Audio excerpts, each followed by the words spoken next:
تو ہمیں سوچنا چاہیے کہ ہمارے ہاں جو دھاندلی زدہ حکومت لائی گئی ہے اس کے ذمے عالمی ایجنڈے کے تحت کچھ کام ہے.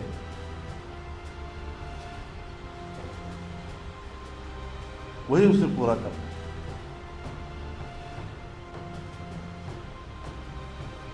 سو ہم نے تو اول روز سے اس حکومت کو تسلیم ہی نہیں کیا.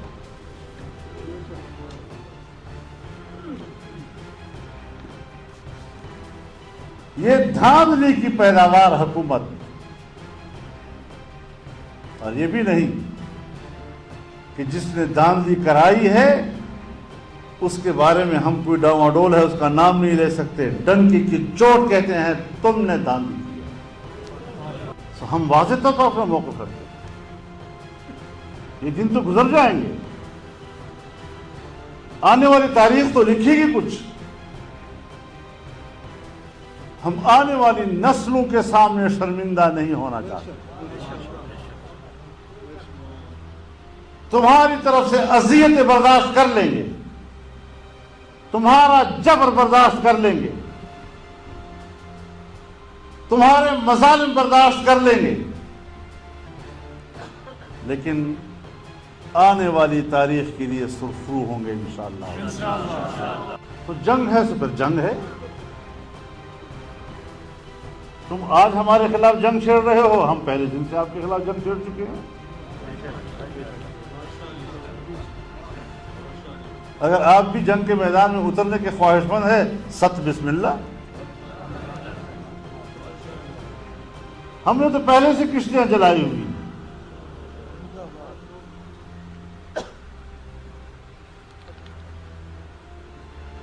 علماء کرام آپ کو بتانا چاہتا ہوں،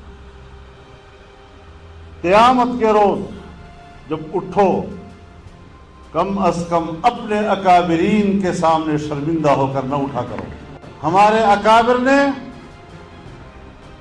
آزادی کے لیے جو قربانیاں دی ہیں، کم از کم آقائے نامدار تو بہت بڑی عظمت کی بات ہے. کم از کم حضرت شیخ الہند کے سامنے منہ دکھانے تو قابل ہو جاؤ.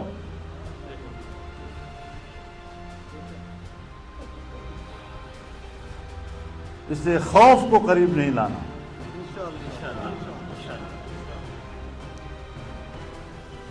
ہم نے لڑنا ہے انشاءاللہ، جرأت کے ساتھ لڑنا ہے اور ان پر ثابت کرنا ہے کہ تمہاری یہ گیدڑ بھبکیاں کام نہیں آ سکیں گی.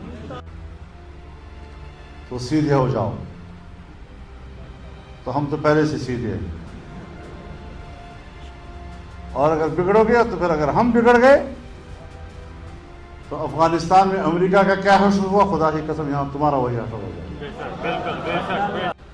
آج آپ دیکھ رہے ہیں ہمارے پاکستان میں گڈ گورننس کا تو نام و نشان بھی نہیں رہا. افراتفری کا عالم، کوئی نظم و ضبط نہیں. اور ان قوتوں کا کنٹرول ہے کہ جن کی کوئی آئینی اور قانونی ذمہ داری کنٹرول کرنے کی نہیں ہے.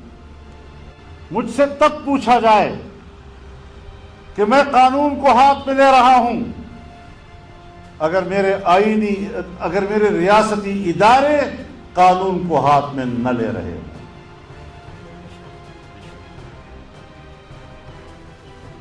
وہ آئین کو معطل کرتے ہیں، ان کے ہاتھوں آئین مفلوج ہو جاتا ہے. قانون کی کوئی حیثیت نہیں ان کی نظر میں. ایک آمر کی طرح جو اپنے ذہن میں آیا وہی قانون، جو کیا وہی قانون، جو بولا وہی قانون. اگر اس طرح ہم نے پاکستان میں زندہ رہنا تھا تو پھر ہم نے آزادی کی تحریک کس لیے چلائی تھی؟ اسی لیے چلائی تھی کہ آمرانہ سوچ کو قبول نہیں کرنا ہے. آپ نے ہمیں پہچانا ہی نہیں ہے. ہمیں نہ آزمایا کرو. ہم بڑے مہنگے پڑتے ہیں. بے شک بے شک. تم نے کچھ اور لوگوں کو دیکھا ہوگا جس پر آپ ہاتھ ڈالتے ہیں تو وہ جھک جاتے ہیں. یہاں ہاتھ ڈالو گے تو اکڑ جائیں گے. پاکستان میرا گھر ہے. پاکستان میری ریاست ہے. میں تمہیں پاکستان کا وارث نہیں سمجھتا. تم امریکہ کے کٹ پتلی ہو اور میں آزادی منش ایک انسان.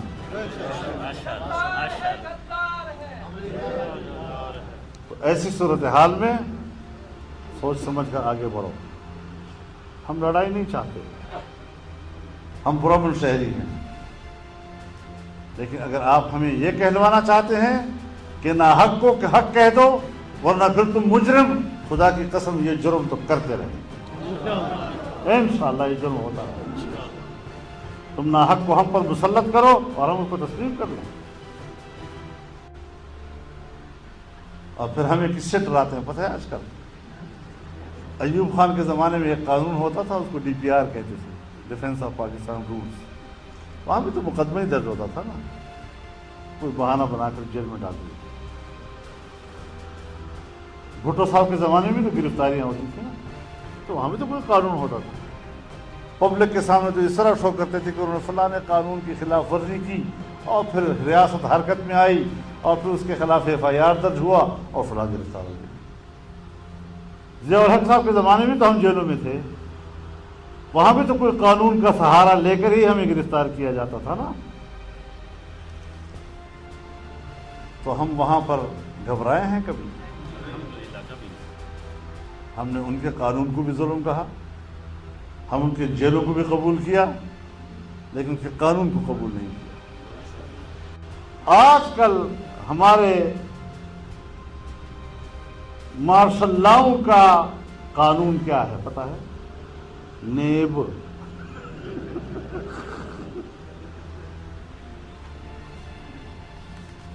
تو جس طرح ہم نے اس زمانے میں جبر کے قانون کو تسلیم نہیں کیا، ہم نے آج بھی تمہارے نیب کو تسلیم نہیں کیا. اور یہ کوئی پہلی سیریز نہیں ہے. یہ جو سفید ریش بیٹھے ہوئے ہیں ان کو یاد ہوگا 1994-95 میں میرے خلاف ایک سیریز نہیں چلی تھی. کہاں گئے وہ جائیدادیں میری؟ میں اگر مطالبہ کروں کہ وہ جائیدادیں تو مجھے دے دو جو اپنے اس زمانے میں میرے پیچھے لکھی تھی.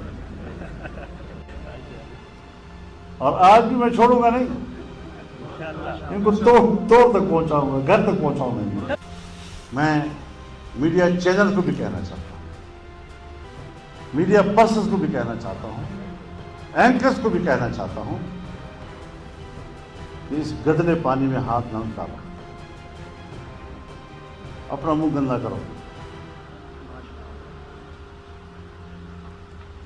تمہیں کسی سے واسطہ نہیں پڑا تھا. تمہارا کام، ریاست کا کام یہ ہے کہ وہ شہریوں کی کردار کشی کرے. تو پھر ہم سے توقع مت رکھے کہ وہ میری کردار کشی کریں گے اور میں اس کا احترام کروں گا. اب پھر کیا کریں گے؟ وہ پھر اسمبلی سے قانون پاس کریں گے. ہماری بے احترامی کرنا، اس کا اتنی سزا ہوگی اور اتنی سزا ہوگی. تم قابل احترام ہوتے اس کردار سے تو تم قانون سازی کراتے. جب پہلے لوگ آپ کے احترام کرتے تھے اس وقت قانون موجود تھا. سیاستدانوں کو پکڑا جا رہا ہے، جیلوں میں ٹھوسا جا رہا ہے نیب کے وساطت سے.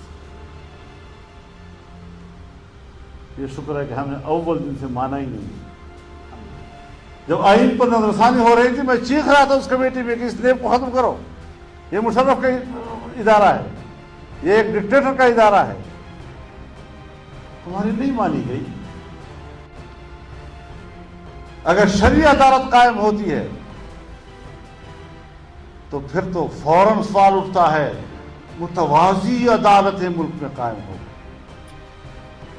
لیکن جب نیب کا ادارہ بنے گا تو وہ متوازی عدالت نہیں ہے جس کو تم نے صرف سیاستدانوں کی کردار کشی اور حزبی اختلاف کو دبانے کے لیے بنایا ہے، جس کا کام بھی یہی ہے. تو پھر اس سے ہم تو نہیں ڈریں گے انشاءاللہ. ہم تو ایک ایک کا حساب دیں گے اب انشاءاللہ. اس طرح نہیں ہے کہ ہم اس طرح ملک میں غلام بن کر رہ رہے ہیں. ہم نے جس گھاٹ سے پانی پیا ہے وہ غلامی کو قبول نہیں کر سکتے. میں ریاست میں ایک آزاد شہری کی حیثیت سے اور محترم کی حیثیت سے زندہ رہنا چاہتا ہوں. اور بخدا بڑے بڑے عہدوں پر فائز لوگ، بڑے بڑے رینکوں والوں سے بھی اپنے آپ کو محترم سمجھتا ہوں. یوٹیوب پر گوگلی ٹی وی دیکھنے کے لیے youtube.com کی سرچ بار میں گوگلی ٹی وی ٹائپ کریں. گوگلی ٹی وی کے پیج پر سرخ رنگ کے سبسکرپشن والے بٹن پر کلک کرنا نہ بھولیے. یوٹیوب پر اپلوڈ ہونے والی ویڈیو سے باخبر رہنے کے لیے بیل آئیکن پر کلک کیجیے. آپ کو ہر نئی آنے والی ویڈیو کے بارے میں نوٹیفیکیشن موصول ہو جائے گا.